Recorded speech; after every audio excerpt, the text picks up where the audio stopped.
So let's check out the photo and video quality on Galaxy S8 and S8 Plus, and I'll compare them with the main competitor, which is the iPhone 7 Plus. So first let's start from the application. The camera application starts up in just half a second, so it's extremely fast, and the interface of the camera works pretty fast, and all the advanced options are really easy to use, which is awesome. We have really a bunch of advanced options like panorama, professional mode, selective focus, slow motion video, and stuff like that. So I can say that the settings for the camera are on the level of half professional compact cameras from a few years ago. Now let's check out the photo quality. The rear 12 megapixel camera has f1.7 aperture, which is quite wide, and inside you have a bit smaller sensor compared to the average smartphone, which is not revolutionary. For instance, Nokia Lumia 1020 had a much bigger sensor, but this camera is, in terms of software optimization, it's really very nice, it's very good, and with fast snapping you'll get pretty nice images. I said nice because when you watch images on the phone they look superb, but when you watch them on this 4K monitor you can see some, aberrations. This is basically, just for those who want more and need more. I think that regular user won't see the difference, and for a regular user, these photos will be very good for travel, for family usage, and maybe even for something more. On details, you can see some blurriness and some noise, so this is not the best I've seen on smartphones, but it's very, very good. In low light conditions, photos are pretty bright, they're pretty good, but when we look at the details, they're not perfect. In average, when you shoot a lot of photos, there are many blurry photos, and I think that's because of the size of the sensor. For this price range and for this, expectations, from the newest Galaxy, I was expecting a bit more.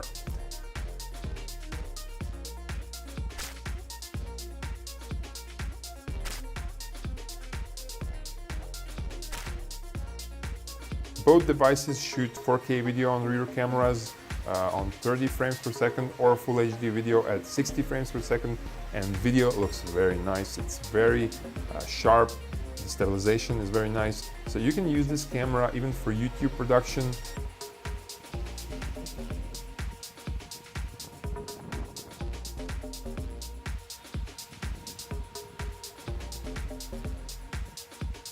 Of course, you can shoot underwater, which is great.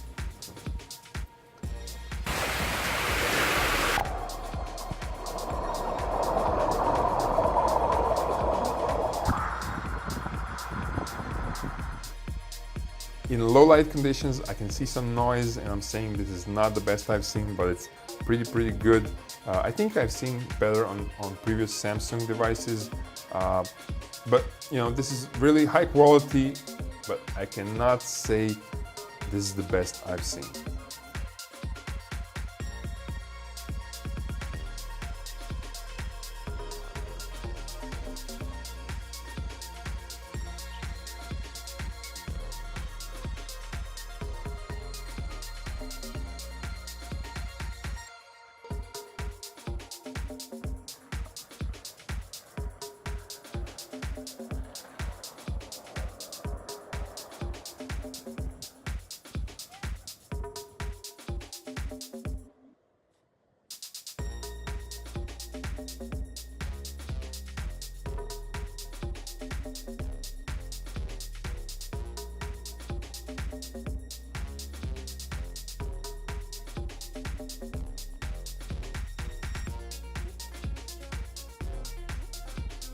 We've compared the rear camera on Galaxy S8 Plus directly with the camera on iPhone 7 Plus, and as you can see, when using them in the same conditions, the photo on the iPhone looks a bit cleaner and nicer. It's just up to the software, so I guess that Apple has some advantage in terms of software post-production of the image in the device, unless you take Nokia Lumia 1020, which is the best of all. When shooting selfies with the front 8 megapixel camera, you get the same aperture as on the rear camera, but you get a bit smaller sensor. The interface is pretty good, it's very fast, but you get those Snapchat stupid icons that everybody love. We love it too because, you know, it's so cool. So the interface is pretty nice for the front camera, and in daylight you'll get very nice, clean, sharp images for selfies, especially when you reduce them to 5 megapixel or 2 megapixel resolution. On details, I can see some noise and you know, it's not superb quality, but it's very high quality. In low light conditions, there is pretty much noise and blurry details, so the overall camera is not that good when you look at the low light conditions. I was expecting a bit more, but still, if you try a bit harder to get nicer images, to have a better stabilization, you'll get pretty awesome low light selfies. Now you can shoot 2K video with the front camera, which is a little bit bigger than Full HD, and video in daylight looks really good. As I said, you can use the front camera for YouTube production too, while in low light you get better image from the video than on most of smartphones, but I cannot say I'm thrilled because there is a lot of noise.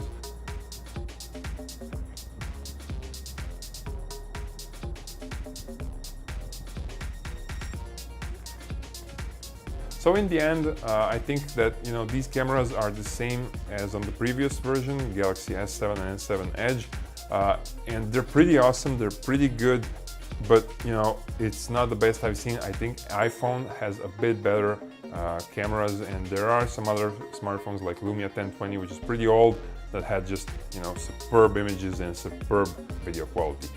Thank you guys for watching. I hope I helped you with this video, and I'd love to see your comments. Tell me what kind of images do you get and how thrilled are you with your cameras on your smartphones, and see you in some other video. Bye.